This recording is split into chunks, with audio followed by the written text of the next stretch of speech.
Olá, pessoal! Então, nós chegamos na nossa última videoaula. Então, se você chegou comigo até aqui, assista a nossa quinta aula. E os que não assistiram, se quiserem, está disponível a aula 1, 2, 3 e 4.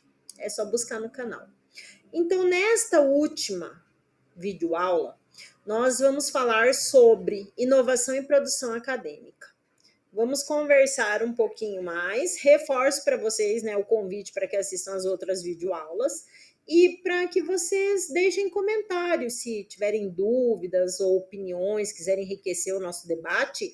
Eu acho que é bem importante quando a gente fala sobre educação, para que a gente tenha esse complemento.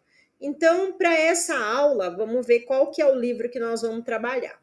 Então nós vamos trabalhar com artigo. São 8 assertivas de inovação pedagógica na educação superior. Então, nós temos como autores desse artigo a Flávia Wagner e a Maria Isabel da Cunha. Vamos conversar um pouquinho sobre tudo isso. Qual que é o conceito de inovação? Então, nós temos aí a inovação pedagógica, que deve ser baseada em referenciais claros e não apenas em modismo, tá? Então, nesse artigo, os autores, eles trazem quais seriam essas 8 assertivas de inovação pedagógica na educação superior. Então, vamos ver lá um pouquinho sobre o que a gente tem de conversa. Então, ali no conceito de inovação, onde eles dizem que a inovação pedagógica ela deve ser baseada em referenciais claros, não apenas em modismo, nós temos um conceito de inovação multifacetado e vai além de simples modismo, exigindo uma compreensão mais profunda das suas bases e implicações. Então, a inovação implica mudança e adaptação a novos contextos, mas não é neutra ou desprovida de intencionalidade. Nós temos que ter a ideia que ela deve ser explicitada e contextualizada para que os objetivos sejam bem claros, tá? No campo pedagógico, essas inovações, elas são frequentemente associadas ao uso de tecnologias. Então, nós temos que pensar que mais, não é só por isso, tá? Ela caracteriza uma verdadeira inovação. E se não houver mudanças na forma de compreender e trabalhar esses conhecimentos, então ele se torna vago, né? Então a gente precisa entender bem o que está acontecendo. A inovação pedagógica ela envolve muito mais que a adoção de tecnologia da informação e comunicação. Ela exige uma ruptura com as estruturas tradicionais. Então, nós precisamos conversar bem sobre isso, sobre a criação de novas práticas colaborativas e a transformação das relações entre professores e alunos. Para ser efetiva essas relações, nós precisamos das inovações de forma que produza melhorias na prática docente e que envolva todos esses atores no processo educativo. Enfim, quando a gente fala sobre tudo isso, a inovação ela implica em enfrentar resistências, prever desafios, criar um ambiente construtivo para que as mudanças sejam profundas e que tenham real significado, superando o mero aperfeiçoamento das estruturas já existentes e promovendo uma transformação real. Então, assim, é bem complexo, né? Mas se a gente conversar bem, entender bem, isso aí acontece. Então, quando a gente fala no segundo tópico, nós temos o estímulo por cenários emergentes, que fala sobre a inovação e que ela é impulsionada por novas exigências e cenários, incluindo as tecnologias e as mudanças sociais. Então, nessa segunda assertiva, de acordo com o artigo dos autores, que é o estímulo por cenários emergentes, nós temos a inovação impulsionada por novas exigências de cenários, incluindo tecnologias e mudanças sociais. Ou seja, os cenários emergentes da educação são aqueles que desafiam a previsibilidade e a estabilidade acadêmica. E com isso, a gente tem a democratização do acesso ao ensino superior, as políticas de inclusão, a internacionalização, a acessibilidade para pessoas com deficiência, e isso é muito importante, e a Flexibilização curricular. Quando a gente tem tudo isso, essas tais mudanças, elas afetam os perfis dos estudantes. E, claro, os currículos tradicionais também, né? Então, nós temos ali as exigências de novas formas de ensino e aprendizagem. Nós temos as inovações pedagógicas que surgem como respostas a essas necessidades emergentes, geradas por um desequilíbrio entre o que já existe ou o que se deseja alcançar. Dá um contraponto. Então, nessas inovações, nesse contexto universitário, elas decorrem das insatisfações e problemas enfrentados pelos atores do ambiente acadêmico, né? Como professores e alunos. Então, a gente vê que a crise de identidade da docência, a necessidade da profissionalização, ela também impulsiona mudanças. Elas focam em competências, principalmente nas pedagógicas e nas inovações. E, no entanto, essas inovações pedagógicas, elas não devem ser vistas assim como modismo, mas como prática enraizada na cultura, na história do sujeito, nas instituições. Então, com isso, a gente tem práticas inovadoras que são dinâmicas e temporárias, e que essas surgem para atender a necessidade de forma mais específica. Uma vez que essas necessidades elas são atendidas, essas inovações elas podem desaparecer ou elas vão dar lugar a novas demandas, principalmente refletindo sobre a natureza contínua e evolutiva da educação, principalmente por conta dos processos do ensino-aprendizagem. Então, a gente tem que ficar bem atento a esse tipo de cenário, né? Então, a gente tem ali mudanças epistemológicas. Então, quando a gente fala dessas mudanças epistemológicas, nós vemos que com isso os autores dizem que a verdadeira inovação ela envolve mudanças na maneira do conhecimento, na maneira que esse conhecimento é percebido e integrado. Então, nós temos ali um conceito de inovação adotado no texto que propõe uma ruptura com essa epistemologia, que altera a compreensão tradicional do conhecimento nos espaços educacionais, rejeitando dicotomias entre teoria e prática, ciência e cultura, saberes científicos e populares. Então, a gente tem uma rejeição. A gente vê a inovação dentro de uma visão crítica e emancipatória, que a gente tem que ver que as mudanças elas estão acima do material. Elas exigem reflexão profunda, transformação dos envolvidos em agentes de mudança. Nós precisamos falar sobre o campo pedagógico, a inovação, e nisso implica a intervenção e a autoria no conhecimento. Isso desafia também modelos homogeneizadores. A gente vê que desafia. Então, essa mudança ela tende a ser paradigmática. Requer a flexibilidade, a incerteza, permitindo a adaptação das rotas durante o processo. Então, vai ter que ser repensado tudo isso. A inovação não é apenas cognitiva, mas ela também é emocional e colaborativa. Então, promovendo ambiente de convivência construtiva e aprendizado compartilhado. Quando a gente tem tudo isso, a gente faz a implementação da inovação. E é fundamental considerar a dimensão biográfica do professor, que esse professor ele tem que estar disposto a participar dessas mudanças. O professor ele não apenas aplica a metodologia inovadora, mas ele adapta e redefine essas práticas de acordo com o contexto e as demandas específicas para cada contraponto. Então, a inovação ela envolve, portanto, a construção de caminhos dinâmicos, sustentado por uma postura crítica, colaborativa, flexível, que ressignifique o conhecimento e a experiência educacional. Então, isso aí é de uma amplitude gigantesca. Então, nós temos que repensar tudo isso. Quando a gente fala que o protagonismo do sujeito, nós vemos ali práticas inovadoras, que devem permitir que estudantes e professores eles sejam agentes ativos nesse processo educacional. Então, quando a gente fala sobre isso, e principalmente pelo que os autores eles trouxeram no artigo, é que eles defendem que o protagonismo ele é fundamental para uma aprendizagem significativa, pois rompe com tudo que é tradicional, do poder entre o professor e o aluno. Então, quando a gente fala sobre o professor transformando ambos em sujeitos ativos, no processo pedagógico, quando você tem um aluno e um professor, quando você tem esse protagonismo e ele é fortalecido, quando o aluno participa dessas decisões pedagógicas e é desafiado a realizar essas atividades intelectuais complexas e criativas, a gente vê, né, que o professor, tanto ele quanto o aluno, eles tornam-se assim, corresponsáveis pelo aprendizado.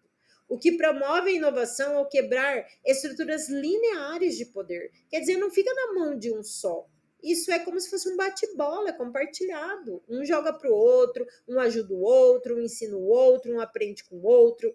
Então, a aprendizagem significativa, ela ocorre quando o aluno se envolve ativamente com o conteúdo. Isso aí gera uma experiência pessoal. As metodologias que são ativas, elas se integram nesse ensino de pesquisa e extensão, conectam o aprendizado à realidade social e cultural do aluno. Então, nós temos essas práticas inovadoras que incentivam a reflexão crítica e a resolução dos problemas, expandindo essas fronteiras do ensino tradicional. Inovações pedagógicas, elas podem estimular o protagonismo. E isso desafia os estudantes a proporem soluções inéditas e interdisciplinares para os problemas investigados. Então, nós temos aí uma demanda gigantesca. Vamos lá para a nossa reconfiguração de saberes. Quando a gente fala sobre as reconfigurações de saberes, a gente vê que essa quinta assertiva, ela propõe a aceitação, inovação, aceitação, integração de diferentes tipos de conhecimentos e experiências. Assim, os autores dizem que a inovação pedagógica, elas resultam da integração de diferentes formas de saberes, superando dicotomias como objetividade, subjetividade, ciência e senso comum, teoria e prática. Essas inovações, elas exigem uma reconfiguração de saberes, a inquietude da energia emancipatória. Então, a abordagem pluriuniversitária, ela propõe a substituição do conhecimento disciplinar rígido por um conhecimento contextual e flexível. Isso promove diálogos de saberes, principalmente quando se trata dos assuntos científicos, né, populares. A flexibilidade curricular ela é essencial para ampliar essas fronteiras do conhecimento. E com isso, ela possibilita uma globalização contra-hegemônica, que conecta os saberes culturais e científicos ainda pouco explorados. Então, nós temos que, quando o Santos argumenta que essa transformação requer uma revolução epistemológica, unindo saberes acadêmicos e leigos para formar uma nova comunidade epistêmica. Então, nós temos com isso uma inovação. Essa inovação ocorre na interface entre diferentes racionalidades, como a instrumental cognitiva e a estético-expressiva. E a estético-expressiva, ela faz uma mediação da relação entre o conhecimento acadêmico e o mundo real. Então, além de conectar essa cognição e a emoção, nós temos a responsabilidade e a capacidade interpretativa. Então, nós trabalhamos aí com diversos pontos, né, bem complexos, na verdade, né? Então, nós vamos chegando ali na tecnologia da informação, e aí a gente vê que na tecnologia da informação, a gente vê que as tecnologias elas podem facilitar a inovação, mas elas precisam ser utilizadas de maneira crítica e integradas aos objetivos pedagógicos. No artigo, os autores eles dizem que as tecnologias de informação elas têm grande potencial para promover inovações nas aulas universitárias, mas desde que sejam utilizadas de maneira criativa e não apenas nas práticas reprodutivas do ensino. O professor ele deve dominar as ferramentas tecnológicas, orientando os alunos na navegação e na seleção desses conteúdos, além de incentivar as redes colaborativas e atividades pedagógicas inovadoras. Então, as TIs, elas podem mediar a relação entre professor e aluno, facilitando a comunicação e a tutoria, a preparar os estudantes para uma sociedade em constante transformação tecnológica. E o uso criativo dessas tecnologias, elas estimulam a cognição e a criatividade dos alunos. E com isso favorece o protagonismo no processo de aprendizagem.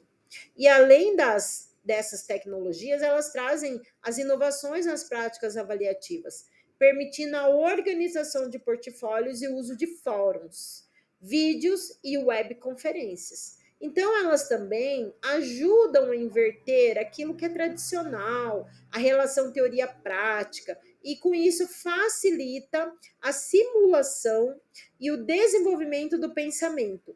Contudo, essas tecnologias, elas trabalham o desenvolvimento do pensamento. Então, elas, por si só, elas não representam a inovação, mas elas são ferramentas que, quando elas utilizadas de forma inteligente, elas aportam valor à educação. Então, com isso é muito legal a gente ter a tecnologia aliada ao nosso favor. Já na sétima assertiva, dentre as 8 assertivas de inovação pedagógica na educação superior, sugeridas pelos autores Flávia, Wagner e Maria Isabel, nós temos aí o planejamento e avaliação, onde a inovação requer um planejamento cuidadoso e a avaliação contínua para garantir que esteja atendendo às necessidades identificadas. Então, assim, esses autores, eles entendem que a inovação, por sua natureza, ela envolve a incerteza e adaptação aos contextos educativos, que, embora o planejamento seja essencial, ele deve ser flexível, permitindo decisões durante o processo conforme as condições dos atores envolvidos. Então, as estratégias, na verdade, elas se baseiam em teorias que orientam as nossas práticas, mas elas precisam ser ajustadas à realidade. Então, essas inovações valorizam o protagonismo das aprendizes e requerem a resiliência para lidar com esses avanços e essas pausas no processo do ensino. A avaliação da inovação depende do ponto de partida e do avanço em relação a esse referencial, considerando o contexto específico. Nos espaços acadêmicos, a inovação ela pode ser medida tanto pelo produto quanto pelo processo de aprendizagem, com cada grupo. E nisso a gente consegue estabelecer suas próprias metas. Além disso, a sala de aula deve ser vista como um espaço de boa convivência, de convivência humana que transcende limites físicos. A ruptura com os métodos tradicionais de ensino, eles variam conforme a cultura e o contexto da implementação. Então, sendo assim, a mais inovadora, quanto mais inovadora, mais a distância entre o ponto de partida e o objetivo. Então, a gente tem que ter isso muito em mente quando a gente fala do planejamento e avaliação. Então, nós chegamos aqui, né, nas tendências de inovação curricular, na 8ª assertiva, e a gente vai falar aqui que ela inclui a curricularização da extensão da educação inclusiva. Então, a gente tem a internacionalização, a gente tem o ensino híbrido, as iniciativas de startups e laboratórios de inovação. Quando a gente fala sobre tudo isso, a gente vê que o artigo ele fala sobre a inovação curricular como uma forma de reinventar esse ensino, destacando as políticas e os estudos educacionais. Nós temos desafios que incluem flexibilizar itinerários formativos, superar a fragmentação do conhecimento e valorizar esses saberes diversos, integrando a extensão, a inclusão e a internacionalização do ensino híbrido. A curricularização da extensão legítima dos novos saberes, enquanto a educação inclusiva e as políticas afirmativas ampliam o acesso ao ensino superior. Hoje em dia está difícil quem não tem acesso, né? Todos têm acesso. A gente está tendo com a mídia, com a tecnologia, com a internet, com uma amplidão aí de métodos que a gente vem tendo na área da educação, as inovações. E com isso a gente consolida a cultura da inclusão. Com isso, eliminando preconceitos e promovendo adaptação metodológica para garantir a igualdade no ensino, onde todos têm a oportunização do aprendizado.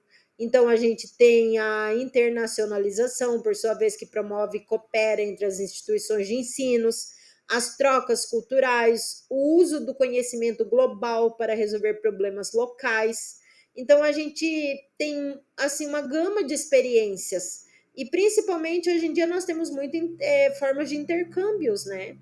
E possibilidades de realizar esses intercâmbios. Então, nesse ensino híbrido, com o crescimento da educação à distância, nós temos assim um favorecimento gigantesco das metodologias ativas. Nós temos um protagonismo discente, nós temos a personalização, nós temos feedbacks, nós temos a inovação, a flexibilidade. Então, nós temos assim muitas práticas, nós temos uma realidade tecnológica social muito diferenciada.